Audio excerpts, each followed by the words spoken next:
आज बात एक ऐसी टीवी सीरीज की करेंगे जो कि मुंशी प्रेमचंद की तहरीर के नाम से 2004 में प्रसारित हुई थी दूरदर्शन पर।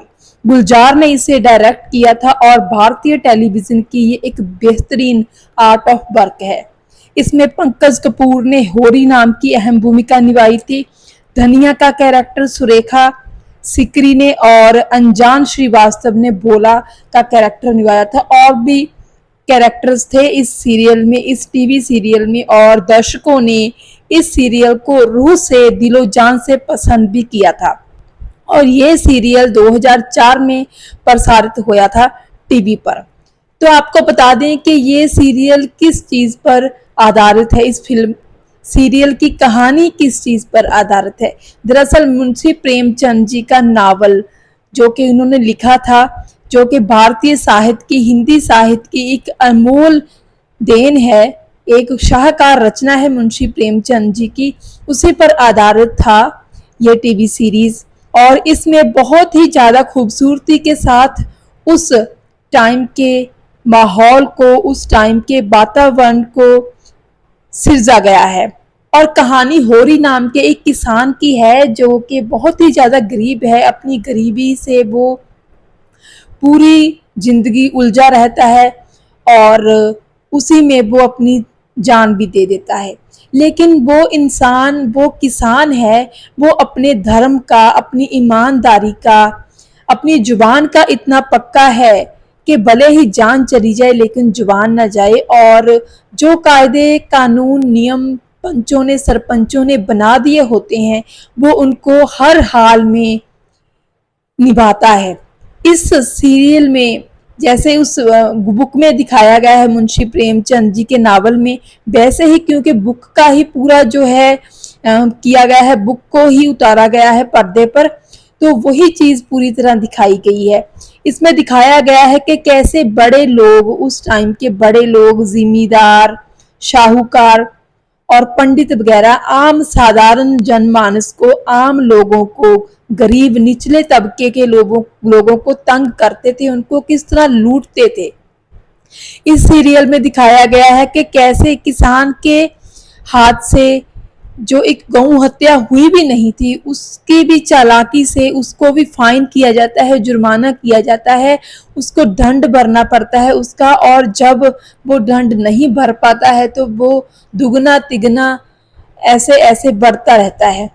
तो इस तरह बहुत खूबसूरती के साथ गुलजार साहब के डायरेक्शन में इस सीरियल को बनाया गया है। और सीरियल का हर कैरेक्टर इतना उम्दा है, आप हर कैरेक्टर के साथ इतना रिलेट कर लेते हैं कि आपको ऐसा लगता है कि रियल जिंदगी की ही घटना है। असल में मुंशी प्रेमचंद जी जैसे महान जो है नावलकार, उन्होंने इसीलिए ये नावल लिखा था क्योंकि साधारण जनमानस की बात की गई है। आप इस सीरियल में देखेंगे, जब इस सीरियल में होरी नाम का जो किसान है वो अपनी जिंदगी में गरीबी में कैसे दिन काट रहा है, कैसे वो हर मुश्किलात का सामना कभी करता है, और जो भी उसको मुश्किलात आती है, गरीबी से, तंगी से जूझता हुआ वो उनका सामना करता है, लेकिन पंचों की, सरपंचों की वो इज्जत भी करता है। तो ये उस टाइम की एक अनपढ़ता भी दिखाई गई है, अज्ञानता की, कि उस टाइम पे लोग कितने भोले थे, उनको ये नहीं पता था कि ये लोग जिनको वो माई बाप समझते हैं वो एक्चुअली में उनकी एक्सप्लॉयटेशन कर रहे हैं, उनको लूट रहे हैं, उनका शोषण कर रहे हैं। तो देखिए, जब ये सीरियल आप देखेंगे तो आपके आंखों में से आंसू बह तुरेंगे, इतना खूबसूरती के साथ बयान किया गया है।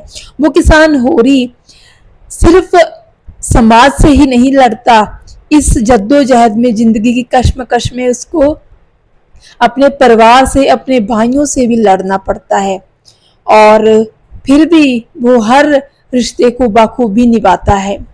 और बहुत सारे इमोशनल डायलॉग हैं इस सीरियल में, इस नॉवल में।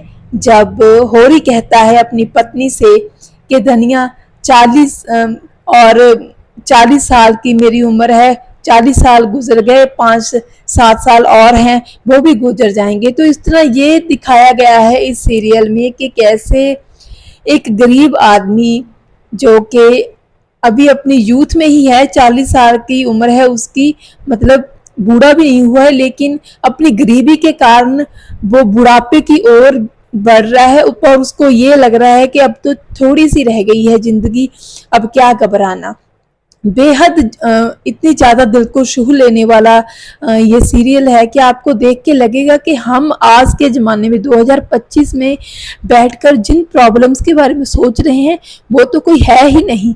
रियल प्रॉब्लम्स तो वो लोग फेस करते हैं जिनको खाने के लिए एक दाना भी नहीं होता, अपने बच्चों को देने के लिए जिनके पास एक निवाला भी नहीं होता। असली स्ट्रगल तो वो लोग कर रहे हैं। तो इस तरह बहुत ही ज़्यादा शिक्षा देता है और बहुत ही संतुष्टि भी देता है ये सीरियल। अगर आपने ये सीरियल नहीं देखा है तो ज़रूर देखना चाहिए, आपको बेहद पसंद आएगा।